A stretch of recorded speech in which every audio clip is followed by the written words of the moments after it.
Assalamualaikum warahmatullahi wabarakatuh. Waalaikumsalam warahmatullahi wabarakatuh.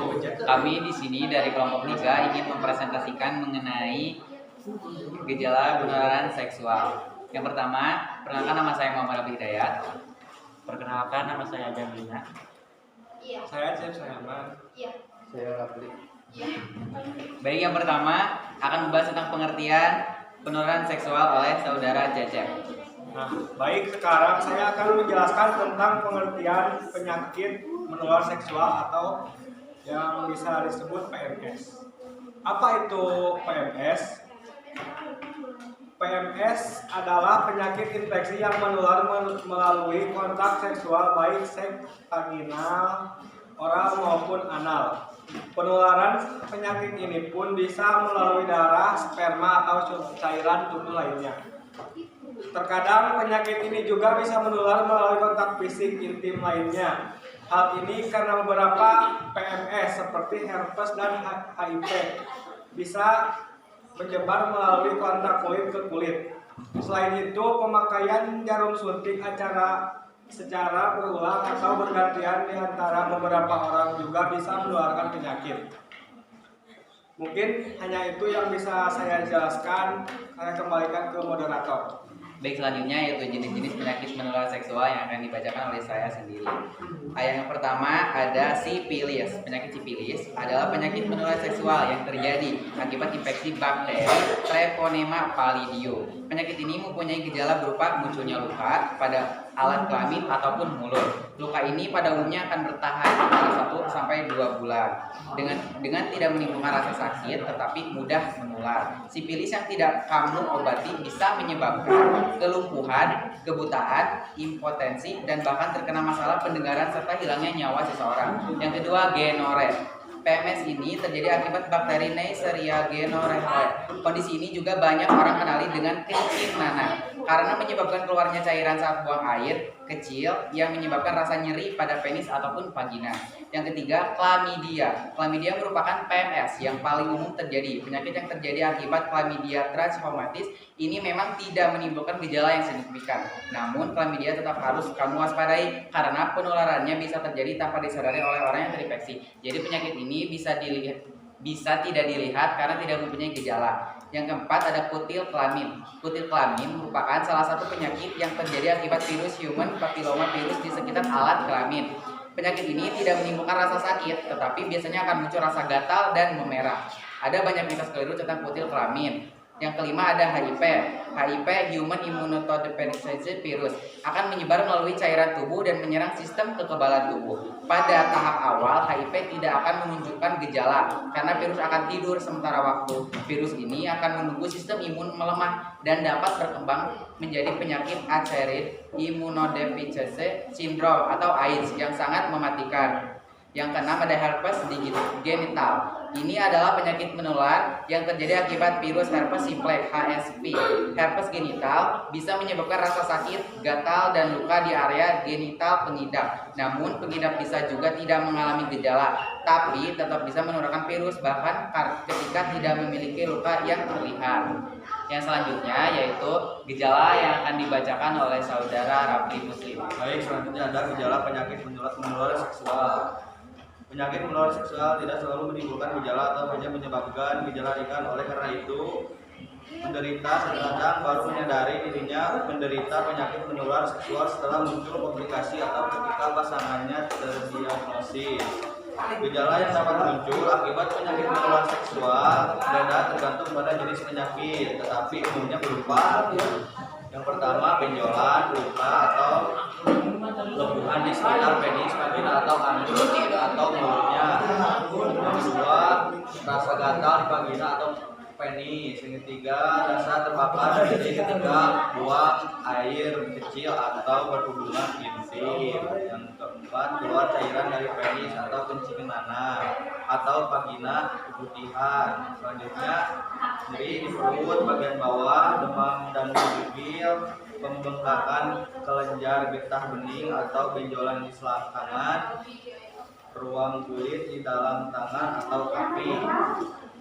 Selain beberapa gejala di atas tadi, Penyakit menular seksual bisa memunculkan gejala lain pada wanita, yaitu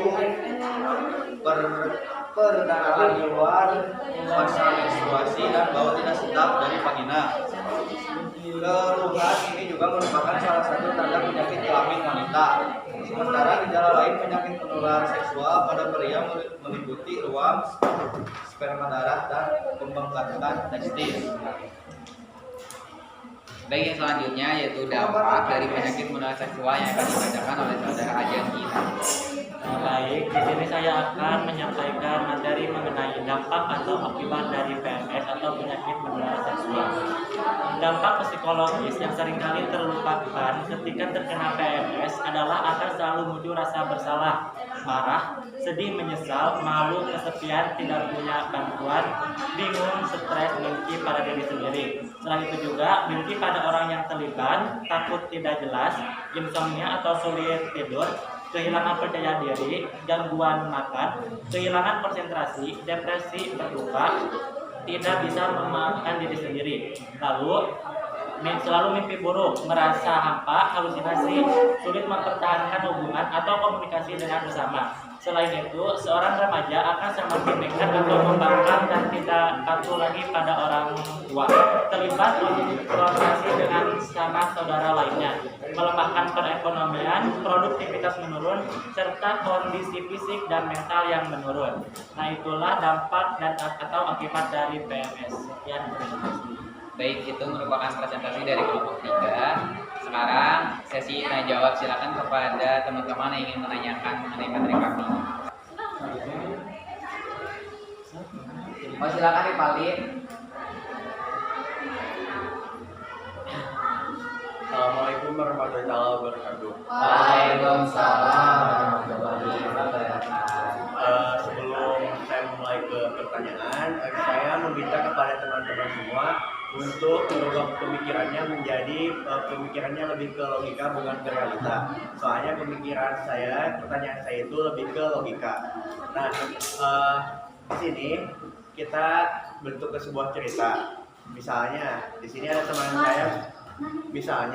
saya bernama Cecep. Nah, teman saya bernama Cecep itu amit-amit dia terkena penyakit HIV. Nah, bukan Cecep, jadi Asep. Jadi Dono. Nah, teman saya ini bernama Dono terjangkit penyakit menular seksual. Nah, ceritanya Dono ini melakukan hubungan seksual itu bukan dengan manusia, tetapi dengan hewan. Contohnya dengan hewan. Nah, apakah penyakit menular seksual tersebut atau yang bisa disebut juga dengan PMS, apakah penyakit tersebut dapat menular kepada hewan tersebut ataukah tidak? Terima kasih.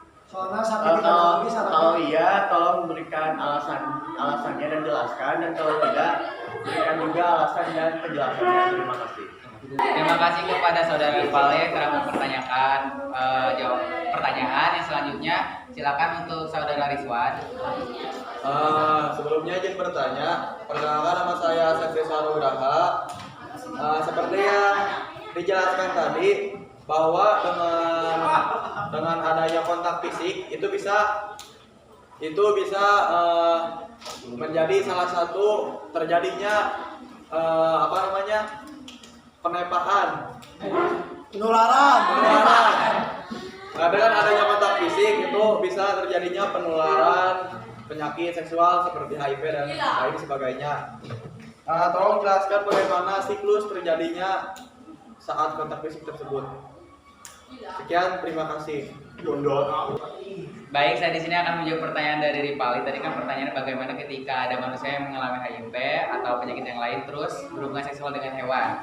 Itu penularannya bisa terjadi. Namun kecil kemungkinan ketika manusia berhubungan intim dengan hewan, tapi tidak lumrah gitu ketika hewan dengan manusia itu, karena tidak lazim. Tapi lumba-lumba dan lain hewan sebagainya juga ada yang mengalami penyakit menular seksual seperti lumba-lumba mempunyai penyakit papillomavirus, terus kelinci sipilis, sama kan tadi penyakitnya yang kayak yang dijelaskan oleh saya jenis-jenisnya, terus primata ada herpes, terus simpanse ada HIV, koala ada chlamydia. Sudah, jadi bisa terjadi ketika manusia berhubungan intim dengan hewan, tetapi kecil kemungkinan karena jarang sekali atau tidak lazim ketika manusia berhubungan intim dengan hewan. Tapi itu bisa terjadi. Kan ada. Ya, bisa jadi ketika si manusia tersebut mempunyai penyakit HIV terus berhubungan intim dengan kuda atau sapi, itu bisa terjadi si kuda teh mengalami penyakit itu begitu, karena penularannya kan lewat cairan-cairan sperma dan sebagainya. Jeung beurit. Bisa jadi jemberi juga. Baik, saya di sini akan menjawab pertanyaan dari Asap Rizwan Nugraha. Di video tuh.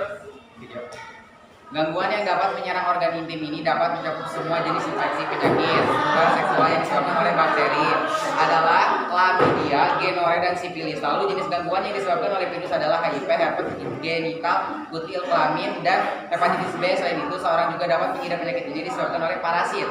Dan contohnya penyakit adalah trichomoniasis. Segala penyebab dari gangguan tersebut akan bersembunyi di air mani, darah, cairan vagina, dan terkadang di air liur. Sebagian besar organisme tersebut dapat menyebar melalui hubungan intim tanpa menggunakan pengaman. Maka dari itu ada baiknya untuk mengetahui latar belakang seseorang jika ingin melakukan hubungan intim tanpa pengaman, atau pastikan selalu menggunakan kondom saat seks dilakukan. Baik, terima kasih. Sekian presentasi dari kami. Wassalamualaikum warahmatullahi wabarakatuh.